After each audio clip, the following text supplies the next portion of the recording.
Hello everyone, सभी को नमस्कार। मैं एम्स दिल्ली से रवि कुमार गुप्ता आपका बहुत बहुत स्वागत करता हूं आपके अपने स्केलेटन नर्सिंग के इस ऑनलाइन प्लेटफॉर्म के ऊपर। सभी का स्वागत है आपके अपने यूट्यूब चैनल के ऊपर। आज की इस क्लास के अंदर हम कुछ स्ट्रेटेजी के बारे में बात करेंगे कि 1 मंथ स्ट्रेटेजी जो है वो क्या रहने वाली है। कि अभी सर हमारी नॉर्सेट 8 का जो प्री का एग्जाम होने वाला है, उसको सिर्फ 1 महीना रह गया है। कितने दिन रह गए हैं बच्चों? कि सिर्फ 1 महीना रह गया है। उसके रिगार्डिंग हमने क्या पढ़ना है, जैसे कि आपको दिखाई दे रहा होगा कि क्या पढ़े, कैसे पढ़े और कितना पढ़े। ठीक है? उस इस जो कथन में, इस जो बाइक में सारी चीजें इंक्लूड हो जाती है कि सर क्या तो पढ़ना है, कैसे पढ़ना है और कितना पढ़ना है। ये बहुत जरूरी होता है लास्ट मोमेंट के अंदर। कि बच्चे सालों से मेहनत कर रहे होते हैं, महीनों से मेहनत कर रहे होते हैं, तो लास्ट मोमेंट में ऐसा क्या पढ़े कि सर हमारा जो सारा का सारा रिवीजन है वो जल्दी से जल्दी हो जाए, है ना? और कैसे हमें पढ़ना है ताकि हमारा जो सिलेक्शन की सीट है वो सिक्योर हो जाए। ठीक है बच्चों, आपको पता है कि आजकल का जो एग्जाम है वो अनएक्सपेक्टेड है। कि कहीं से भी क्वेश्चंस उठा के दे दिए जाते हैं, कहीं से भी आप कहो तो एक टॉपिक से सारा क्वेश्चन पेपर आ जाए। ठीक है? तो उस बात की हमें लोड लेने की टेंशन नहीं है। ठीक है? उस बात को हमें लोड नहीं लेना है, उसके बारे में नहीं सोचना है। ठीक है? जैसा कि अभी एमसीआरई का एग्जाम हुआ था बच्चों, जैसा कि अभी आपने देखा था एमसीआरई का जो एग्जाम हुआ था, उसके अंदर सारे एचआईवी से क्वेश्चन डाल दिए थे, लेकिन शायद नॉर्सेट के अंदर ये नहीं होगा। नॉर्सेट के अंदर एक टॉपिक से क्वेश्चंस आने की संभावनाएं बहुत कम होती हैं। ठीक है? तो घबराना नहीं है कि सर एक टॉपिक को हम कैसे पढ़ें, कौन से टॉपिक को पढ़ें कि सर उसी से हमारा सिलेक्शन हो जाए। नहीं, ऐसा कभी नहीं होता है। पढ़ना आपको सब कुछ पड़ेगा और सब कुछ के साथ ही चलना पड़ेगा, तभी आपकी सक्सेस होगी। ऐसा तो नहीं है कि हर बार हमारा लकीली कि हम जिस टॉपिक को पढ़ के जाए और उस टॉपिक से क्वेश्चंस आ जाए, ऐसा नहीं होता है ना। चलिए, आज हम क्लास को स्टार्ट करते हैं। कि काफी बच्चों के डाउट ये रहते हैं कि बच्चे इस टाइम पे कंफ्यूज हो जाते हैं कि सर हमें कितना पढ़ना है और कौन कौन सब्जेक्ट को प्रायोरिटी देनी है। ठीक है? उसके बारे में मैं आपसे बात करता हूँ। देखो, यहाँ पे जो आपके सामने जो एक लाइन लिखी हुई है कि सर हमें क्या पढ़ना है, कैसे पढ़ना है और कितना पढ़ना है, उसके बारे में हमें कृपया बताइए। अब देखो, इस चीज के अंदर आपको एक बात समझनी पड़ेगी बच्चों। इस चीज के अंदर आपको एक बात समझनी पड़ेगी, और बात कौन सी है? कि सर सबसे पहली प्रायोरिटी हम किस चीज को दें। सबसे पहली प्रायोरिटी हम किस चीज को दें, कि हम कैसे पढ़ें, हमारा टारगेट क्या है, हमें करना क्या है, कितने क्वेश्चंस को अटेम्प्ट करना है, उन सब के बारे में मैं आपको डिटेल में बात करने वाला हूं। ठीक है? चलिए, अब इसके अंदर लिखा है कि क्या पढ़े। क्या पढ़े का मतलब क्या है? कि आपको सिलेबस पढ़ना है। क्या पढ़ना है? सिलेबस के बारे में पढ़ना है। किसके बारे में पढ़ना है बच्चों? की सर सिलेबस के बारे में पढ़ना है। ये बात समझ में आई? कि भैया सिलेबस के बारे में तो पढ़ना है, लेकिन सिलेबस के अंदर कौन-कौन सी चीजें ऐसी हैं जिनको हमें बार-बार रिवाइज करना है। सिलेबस को कैसे पढ़ना है? सिलेबस के अंदर 2 चीजें होती हैं।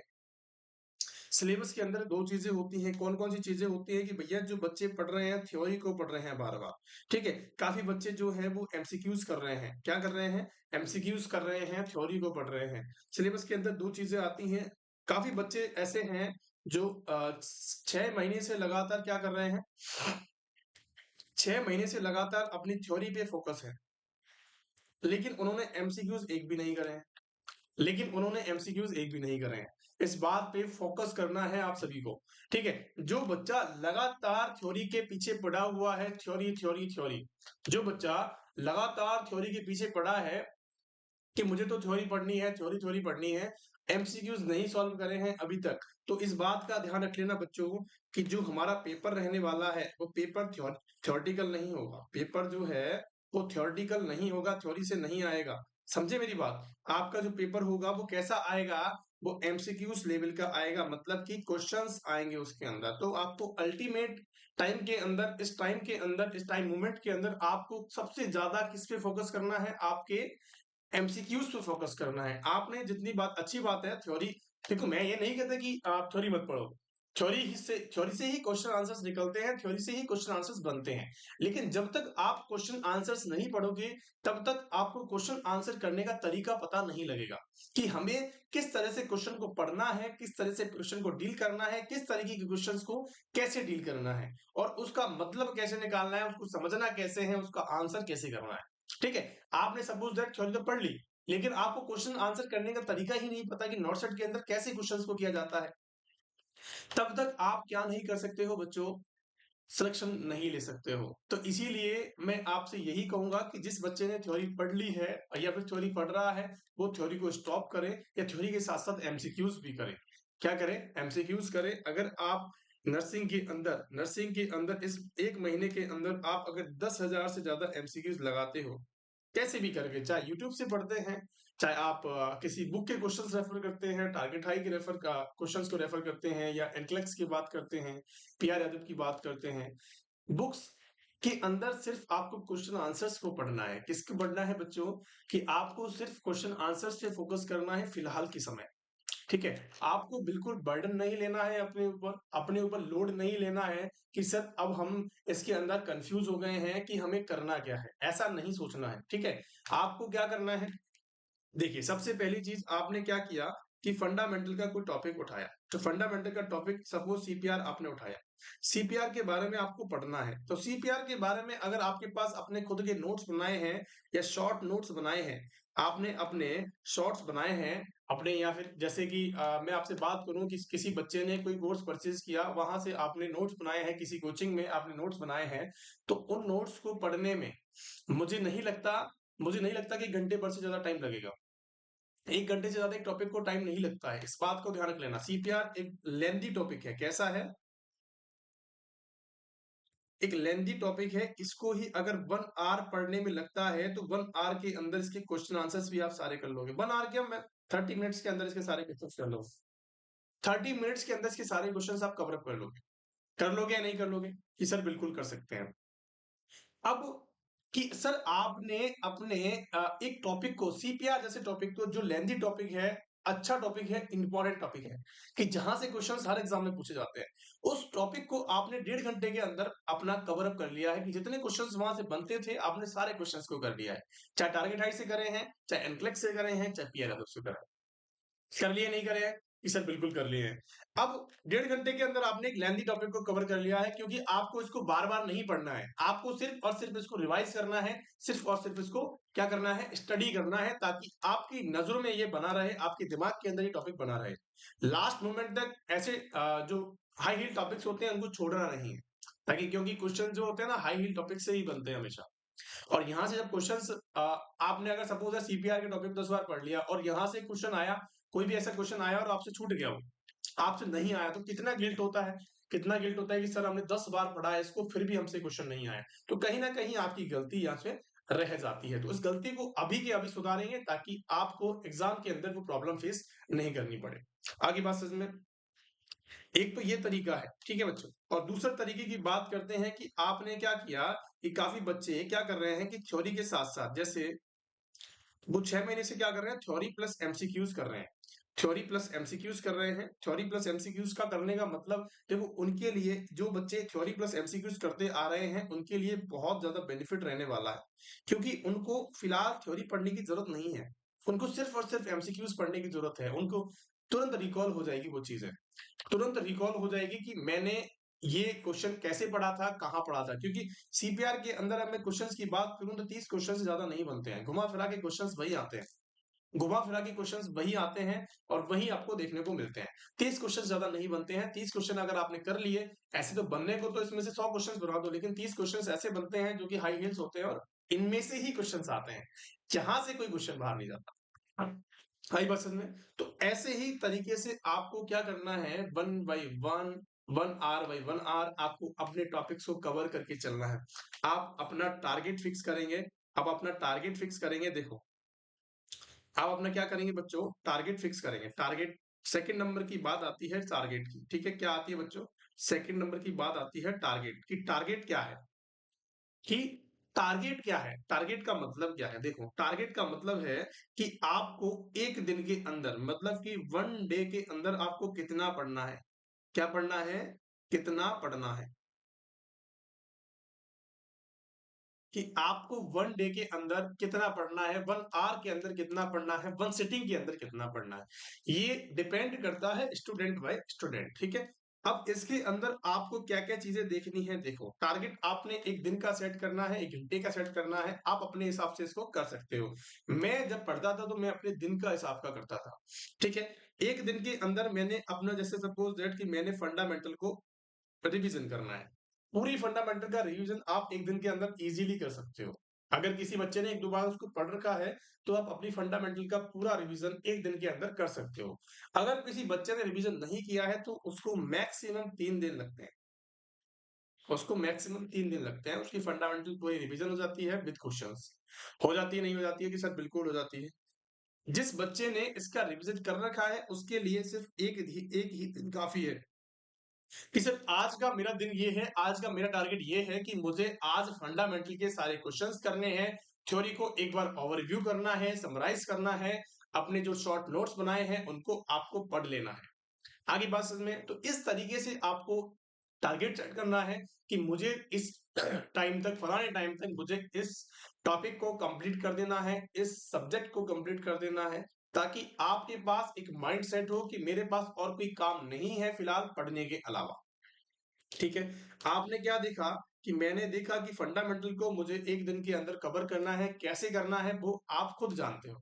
ठीक है? आपको बिल्कुल लोड लेने की जरूरत नहीं है। बच्चों देखो, एक चीज ध्यान रखना हमेशा, एक चीज ध्यान रखना कि जिस आप कुर्सी टेबल पे बैठकर पढ़ाई कर रहे हो, उस कुर्सी टेबल पे दोबारा अगर नहीं बैठना चाहते हो, उस कुर्सी टेबल पे दोबारा अगर नहीं बैठना चाहते हो, अपनी सरकारी नौकरी इसी एग्जाम के अंदर तय करना चाहते हो, तो आपको मेहनत करनी पड़ेगी। आपको जी तोड़ के मेहनत करनी पड़ेगी। जैसे कहते हैं ना कि आपको मन लगा के पढ़ाई करनी पड़ेगी। एकदम ये मान लो कि आपको बुरी तरह मेहनत करनी पड़ेगी। अब आपको सभी को पता है कि कंपटीशन जो है बच्चों बहुत बढ़ गया है। कंपटीशन जो है बच्चों बहुत अपर हो चुका है। क्या हो गया है? अपर हो चुका है। जो मिडिल क्लास बच्चे होते हैं, जो एवरेज बच्चे होते हैं, वो क्या करते हैं बच्चे, वो कुछ ना कुछ मार्क्स से या कुछ ना कुछ हम कह सकते हैं कैटेगरीज में, या फिर हम कह सकते हैं कुछ ना कुछ नंबरों से वो रह जाते हैं। उनका कारण यही है, वो क्या करते हैं बच्चे, रिवीजन नहीं करते हैं। रिवीजन मस्ट होता है। सबसे पहले आपने अपना टारगेट फिक्स करना है, टारगेट फिक्स करके उसका रिवीजन करना है। रिवीजन करने के बाद आपको एनालिसिस करना है। एनालिसिस कैसे करते हैं? टेस्ट सीरीज को ज्वाइन करके। क्या करते हैं? टेस्ट सीरीज को ज्वाइन करके। टेस्ट सीरीज को ज्वाइन करने टेस्ट सीरीज कहीं से भी आप कैसे भी ज्वाइन कर सकते हो, क्योंकि टेस्ट सीरीज आपको टेस्ट मेकिंग स्ट्रेटेजीज बताती है कि आपको 18 मिनट के अंदर, आपको 18 मिनट के अंदर 20 क्वेश्चंस को कैसे हैंडल करना है, वो टाइम मैनेजमेंट आपको बताती है। तो इसमें आपको घबराना नहीं है कि आपने किसी भी कोचिंग की टेस्ट सीरीज ले ली और सिर्फ हमसे 40 क्वेश्चन ही हुए, 50 क्वेश्चन ही हुए। क्वेश्चन का डिपेंड नहीं है यहाँ पे। क्वेश्चन पेपर जो कोचिंग वाले बनाते हैं वो अपने अकॉर्डिंग बनाते हैं। वो क्या करते हैं? अपने अकॉर्डिंग बनाते हैं। तो उसके अंदर आपको बिल्कुल भी घबराने की जरूरत नहीं है। आपको सिर्फ वहां से ये मैनेजमेंट बनाना है कि मैंने कैसे क्वेश्चंस को करना है, कैसे क्वेश्चंस को समझना है, जो एलिमिनेशन मेथड है उसको यूज करना है। जब आप एग्जाम देने जाओगे तो 2-3 दिन पहले मैं एक स्ट्रेटेजी पे, एक एग्जाम टेकिंग स्ट्रेटेजी जो होती है उस पे एक वीडियो बना दूंगा, ताकि आपके लिए वो बहुत बेनिफिशियल हो, और उसके लिए घबराना नहीं है। ठीक है बच्चों?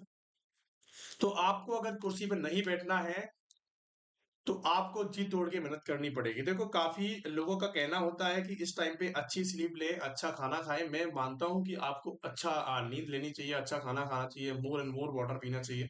ठीक है? ये आपके लिए हेल्थ के लिए बहुत हेल्थ के लिए बहुत ज़्यादा इम्पोर्टेंट है, क्योंकि अगर आपकी हेल्थ इन दिनों में खराब होती है, तो आप बहुत पीछे चले जाते हो।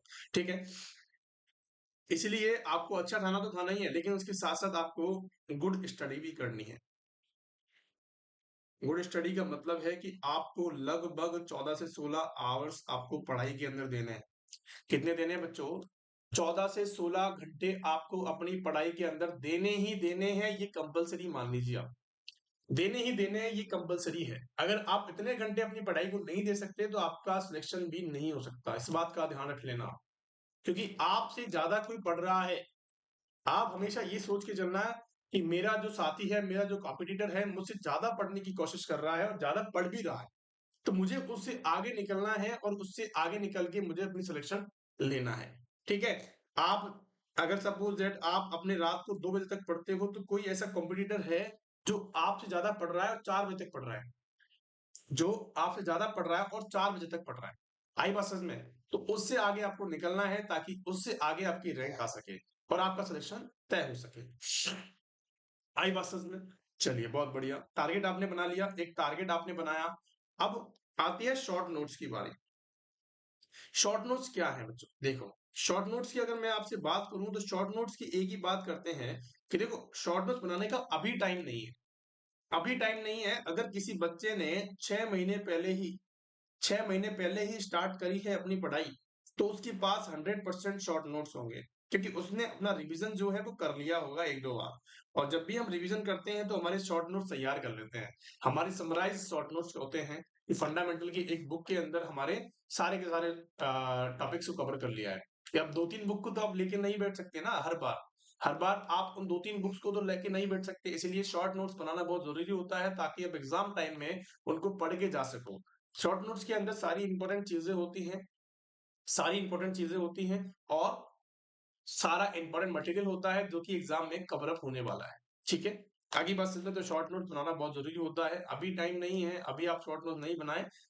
जिस जो भी आपके नोट्स हैं उनमें ही आपको हाईलाइट करके चलना है, ताकि चीजें इजीली दिख सकें। ठीक है, जब भी आप पढ़ने बैठो तो आपके सामने वो हाईलाइट पॉइंट दिखे और उन हाईलाइट पॉइंट्स को आप हमेशा पढ़ते रहें, और उनसे ही आपको क्या मिलेगा, उनसे ही आपको एक मोटिवेशन मिलेगा, उनसे ही क्वेश्चंस बनेंगे।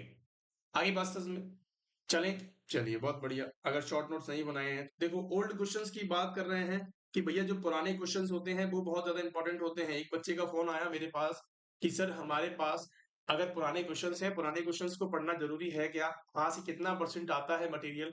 देखो मैं आपसे एक बात कहना चाहता हूँ। देखो नर्सिंग फील्ड के अंदर इतने ज्यादा क्वेश्चंस नहीं है। ले दे के अगर मैं बात करूं तो 20,000 से ज्यादा क्वेश्चंस नहीं है। 20,000 से ज्यादा क्वेश्चंस नहीं है नर्सिंग फील्ड के अंदर। अगर आप इन क्वेश्चंस को पढ़ लेते हो ना, तो आपका सिलेक्शन तो वैसे ही हो जाएगा। आप नर्सिंग के ज्ञाता बन जाओगे, आप नर्सिंग में ज्ञानी बन जाओगे। ये बात को तय कर लेना आप। अगर आपने क्वेश्चन आंसर्स को लगाया है, इतने सारे क्वेश्चन आंसर लगा दिए ना, तो आप ये मान लो नर्सिंग के ज्ञानी बन चुके हो। क्योंकि इससे ज्यादा क्वेश्चन नहीं बनते हैं, और जो बनते हैं वो सब यही घुमा फिरा के इसी बिंदु पे टिकते हैं बच्चों। ठीक है, एक ही बिंदु पे टिक जाते हैं आके। क्योंकि क्वेश्चन तो बहुत बन सकते हैं, लेकिन कॉन्सेप्ट तो एक ही रहेगा। भाई कॉन्सेप्ट तो एक ही रहने वाला है। नाम आप कुछ भी बना दो, आप सिनेरियो बेस कर दो, उनको सिंगल लाइन में दे दो, आप चाहे लेंथी क्वेश्चंस कर दो, कुछ देके कुछ पूछ लो लास्ट के अंदर। ठीक है, तो ऐसे क्वेश्चंस बनते हैं। ओल्ड क्वेश्चंस पेपर्स को आपको स्टडी करना है, बिल्कुल करना है, 100% करना, क्योंकि यहीं से आपको पेपर का कॉन्सेप्ट पता लगता है, पेपर कैसा आने वाला है, पेपर कैसा होने वाला है, पेपर को कैसे किया जाता है। इसीलिए पेपर को, ओल्ड पेपर्स को पढ़ना जरूरी होता है पेपर का कॉन्सेप्ट समझने के लिए। आगे बात समझ में चलिए। नेक्स्ट पॉइंट क्या कहता है बच्चों, नेक्स्ट पॉइंट कहता है गुड स्लीप। गुड स्लीप आपको लेनी है, गुड फूड लेना है, एंड मोर वाटर लेना है। मोर एंड मोर वाटर लेना है। देखो इस बात के अंदर कितना दम है, इस बात को मैं आपको सत्य करके दिखाता हूँ। देखो देखो बच्चों, सिंपल सी कहानी एक ऐसी है कि जब भी आप अपना पढ़ाई का क्राइटेरिया जो है वो आप अगर आप अपने अप में रखते हो, देखो मैं मेरी बात करूं तो मैं हमेशा फूड को कम खाता था। फूड को कम खाता, दिख नहीं रहा है उसे, एक सेकंड रुक जाइए बस। मैं अपने टाइम की बात करूं तो मैं खाना बहुत कम खाता था शाम के टाइम में। इवन मैं कहूं तो मैं वन टाइम ही खाना खाता था, और वो टाइमिंग क्या थी, शाम को 4 बजे। वो शाम को 4 बजे थी। उससे क्या था कि ना तो आदमी दिन का रहा ना रात का रहा, मतलब कि अगर आप 4 बजे खाना खाते हो तो आप अपनी रात भी निकाल सकते हो, दिन भी निकाल सकते हो। आई बात समझ में। तो मेरा टाइमिंग तो ये था। देखो आज की जनरेशन की बात करूं या फिर आज की टाइमिंग की बात करूं, डिपेंड करता है, हर बच्चे का क्राइटेरिया अलग होता है। वो खाना खा के पढ़ सकता है, लेकिन मैं खाना खा के नहीं पढ़ सकता था। मैं सुबह से 8 बजे से लेके 4 बजे तक कंटिन्यू पढ़ता था। ठीक है, इतना टाइमिंग मैं सुबह एक बैठक में देता था, उसके बाद मैं 4 बजे खाना खाता था, एंड देन 2 घंटे की मैं बढ़िया स्लीप लेता था। 7 बजे तक अराउंड में सोता था, 7 बजे उठता था, घंटे भर अपने घर वालों से बात करता था, उसके बाद फिर 8 बजे में बैठ जाता था। 8 से 3 बजे तक या 2 बजे तक, जितना आप कैपेसिटी है उसके अंदर उतना ही पढ़ना है। ये नहीं है कि आप आज 6 बजे तक पढ़ लिए। ये नहीं करना है कि आज आप 6 बजे तक पढ़ लो, आप आपको मन कर रहा है, तान के मन कर रहा है, अच्छा मन कर रहा है, 6 बजे तक पढ़ लेता हूँ, उसके बाद सो जाऊंगा। नहीं, आपका जो रूटीन है वो आपको फिक्स करना पड़ेगा कि मुझे 8 से 4 तो दिन में पढ़ना है, और 8 से 2 मुझे रात को पढ़ना है।